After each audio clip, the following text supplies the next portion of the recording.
first snowshoe. Allie McBeal and Alex Byrne and Tim Byrne. And Zoe, Callie Bear, Winnie the Pooh, Tinkerbell, and Bentley Head. Mont Tremblant, Quebec is zoomy packed because it's March break. And Alex Byrne told me I had to record a podcast. Hopefully these microphones and everything last long. We're on the north side of Mont Tremblant, and we're going to go up this trail that Allie and I did earlier this year, and it's full uphill. We did it with our bikes, remember? Yeah. And it Biked up this? yes. Tried to. We went a long way. We walked a lot. Well, we had to because it was really rocky. All right, so we're starting from the parking lot on the north side of Mont Tremblant, and we're heading up the, I don't even know what mountain that is, but the opposite mountain of it. So we're going in the back. Allie and I have done this in the summer with our bikes, and it's pretty uphill and exhausting. Come here, come here, come here, come here. Get up here, come here. Come on, everybody. Tinker, come. We're up the backside of Tremblant in the provincial park, just at the edge snowshoeing. It's March 8th. I'm with my beautiful wife, Allie McBeal, and my beautiful daughter, stepdaughter, kind of sort of daughter. She actually is related to the goat, and her name's Alex. Her last name's Goat. She doesn't go by Byrne. Alex Goat, because it's Kevin the Goat, who's really her dad, but I guess Alex for some people I just refer to her as my daughter because it was easier than trying to explain the whole family dynamic and why the goat hates my guts and doesn't talk to us, because I'm not really sure myself. Part of this podcast, funny enough, one of the largest complaints I've had about me being on the air is being myself, which I kind of find it funny. I think it's one of the things that make people come and watch me. Yet it's the number one complaint I get is that, don't be yourself, Tim. Make sure you're a hypocrite and lie.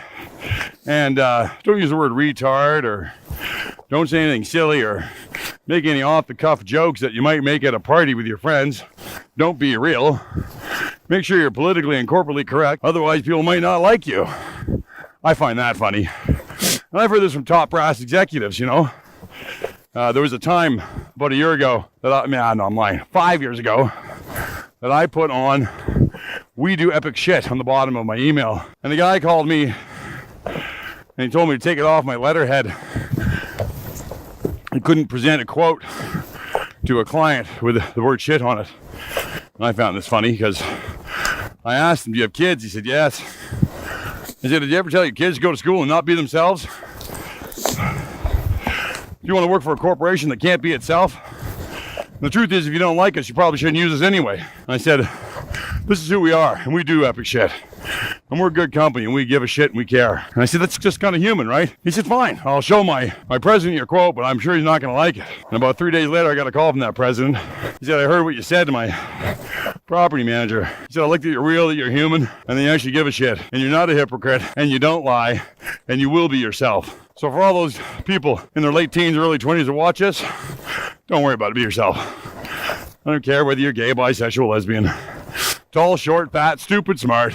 Just be who you want to be. That includes being kind to people, because that's just nice to do and give off good positive energy. You don't have to be a negative prick, but it's good to be yourself. I'm Tim Byrne. Tim Byrne almost live. Alex, my retard stepdaughter's behind me. I don't know if she can hear me or not. We're in Mont Tremblant, climbing the north face. You found me on YouTube or Google or iTunes, or you got some silly email from me. Please don't cancel those emails.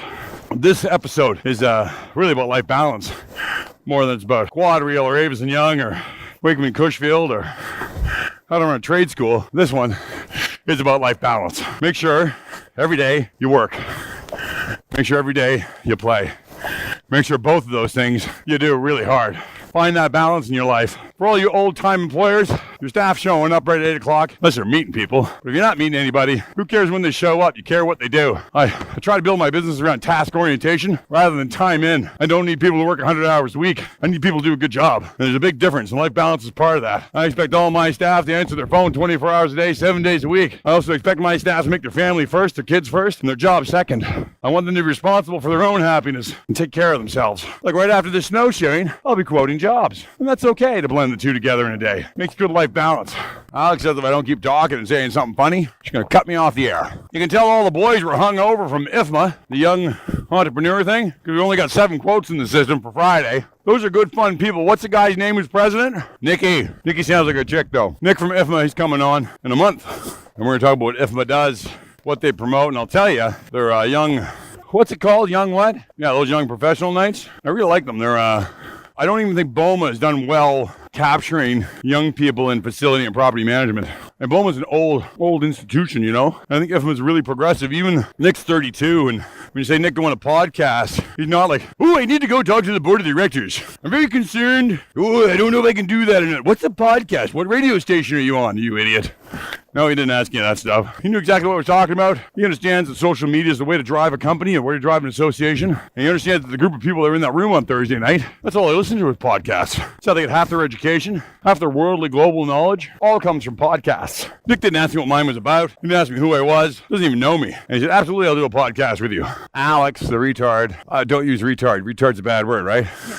Not allowed to use retard. I'm allowed to use retard. Nobody else use retard. Retard's bad. Somebody's going to call up and tell you, hey, you guys, retard. Retard. You know, in 2010, on Thanksgiving, when my son had a skateboard accident, he was hit by a pile of motorcycles. He was on a longboard doing about 65 kilometers an hour down a hill in Collingwood, Ontario, Canada. And a pile of motorcycles, and got his head crushed by a guy in an 800-pound Harley that fell on top of me, went underneath it and sideswiped him, clear cut him, came down his head. He was wearing a helmet, but 900 pounds, bounced off the concrete and then bounced off his head and fucked him up. When we were in the hospital, he was semi-conscious. 1 o'clock in the morning. I believe the nurse's name at St. Michael's Hospital in Toronto, where he was helivaced to. He got helicoptered down. Was standing there with my daughter, Catherine. This is Hilton's youngest, or younger, sorry, not youngest, but younger sister. And we're standing on top of Hilton at 1 o'clock in the morning, 2 o'clock in the morning. And she says, his eyes have been flicking and flittering. I think we call out his name or his nickname. We'll be able to get his attention. And she was like, Hilton! Hilton! Screaming his head off. Hilton! And she looked at Kat.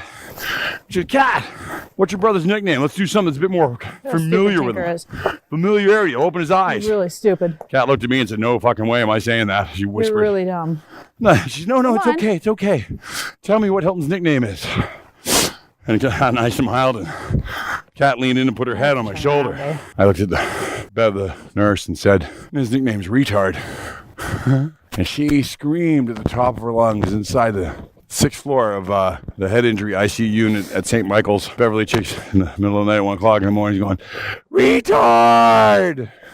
Retard! And she looked up at us, and we all broke out in laughter. I think it was the only time during that whole experience with my son, those 21 days until he died, that I actually laughed out loud. And Catherine hugged me. And that's why you should have some life balance. What the fuck are we doing? Seems that everybody's got a bit of a sweat on. We can head up there. No. Okay. We can finish this circle, which I assume that's what it does. Or we can turn around. I don't think it's a circle. Okay, everybody, these are your choices. Cut across, go back, or go forward. Same choice we had 100 meters ago. Go, Allie. You first. Vote. I would just turn around. Okay, let's turn around. Alex, vote. Well, I don't want to vote. You got to vote. I need a second vote. What's your vote? I'm going to forge forward. Go ahead. Now you're the deciding vote, so you could have not been the deciding vote. I would have been, but you chose to be the last vote, so go. We got 2 go forwards, 1 go back. Do you want me to take that wiener? I'm fine with the wiener, just you'll be carrying a golden on the way back. Why? Because her legs are shaking. All right, let's turn around. Agreed. I can't carry an 80-pound golden. My legs will be shaking. This is deep snow for her. All right, we're turning around. I'm in the lead. Who's on my snowshoes? Tweedledee and Tweedledum. Oh, the Tweedledees! That was my doggy voice. Oh, my puppies! Yeah.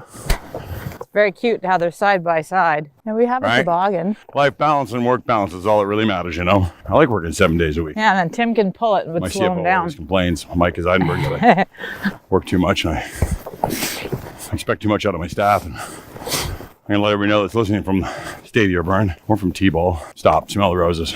It's okay. Work hard, really hard. Play really hard. The dogs are tripping on me. Let's turn the sucker around.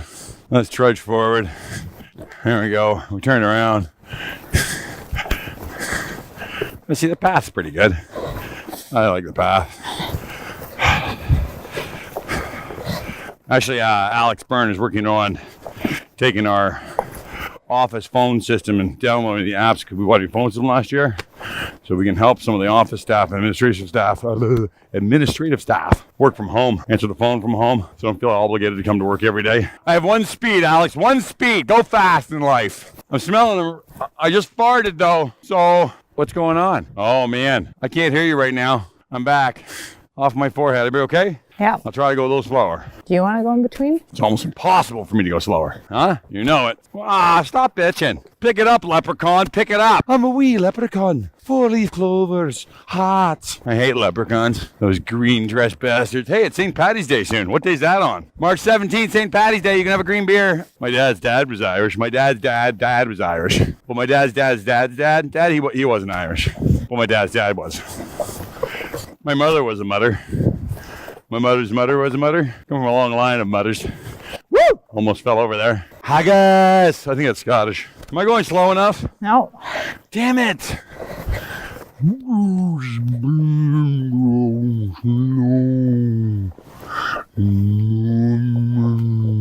Alex the only one who thinks I'm fucking funny, right? Nobody else thinks I'm funny. She giggles at everything I say. Like if I call her a shit smear, watch. She doesn't reset and giggle. She doesn't even smoke dope and she giggles like an idiot. She's just a happy person. Take! Alright, I'll go ahead of you. Well, I'm snowshoeing here in Mont Tremblant, you all remember, right? But sticking your head above that foxhole, it's the only way you become a hero. What that means is that you take risks, look for opportunity, you search down and do something you've never done before. That risk doesn't have to be a big risk. You can learn a new language or go snowshoeing in the woods where you've never been before. Or try a new sport or, I don't know, throw some poo in the hot tub? Do an intro in the hot tub. That was a big risk. Went down the toilet fast with Cheryl Gray. Don't blame her. Hates my guts now. But I'll tell you, the real lesson learned wasn't her hating my guts, which is irrelevant actually. The real thing about that hot tub thing that nobody ever saw, maybe, okay, so I did this intro and exit out of the hot tub semi-naked. I wasn't really naked. I was wearing 2 pairs of shorts. I took off one pair and I wrung them out. I thought it'd be funny. And Cheryl Gray didn't think it was. And she got mad and she told Alex Byrne that she would tell everybody not to go on my podcast because that was inappropriate. Well, here's my counter argument. Whether it was appropriate or not, the real benefit, the real thing that you learned, the real thing that was great about that was that we took the risk. And I think taking risk and then you had educated risk. I don't mean doing something stupid. Don't go to the casino right now with $1,000 and put it down on black 17 on the roulette table. Think it through and decide whether it'll improve your life, improve your wealth, improve your standing politically, whatever your goal is. Work out the cost-benefit analysis and execute. And the truth is that hot tub scene, like most of my podcasts, the funnier, the more real, the more off the cuff they look, the more viewers I get. That's the risk I take every time I go on the air, is that I physically try to be myself, try to make fun and laugh, because I got to tell you, laughing is really important to me. I've had a lot of tough shit in my life, and I think I tell my staff, you can't laugh at work, go home. I'm not one of those bosses that thinks being at the offices should be all serious shit. I think you should laugh and giggle and make fun of yourself. Shit. Life's too short to make fun of yourself. And that hot tub scene with Cheryl, that was just to make fun of me.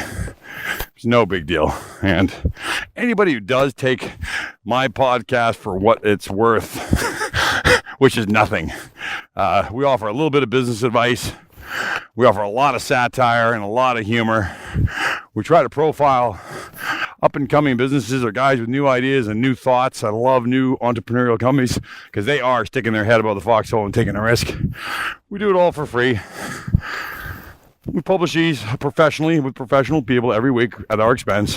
So the problem about sticking your head above that foxhole is that you get shot at. The funny thing is, the only guy that ever gets a chance to stand at the podium with the president is the guy that gets shot at. I think it's funny too, because every time I've had a failure in my life, I watch people run like mad. Leave me alone, desert me, want nothing to do with Tim Byrne.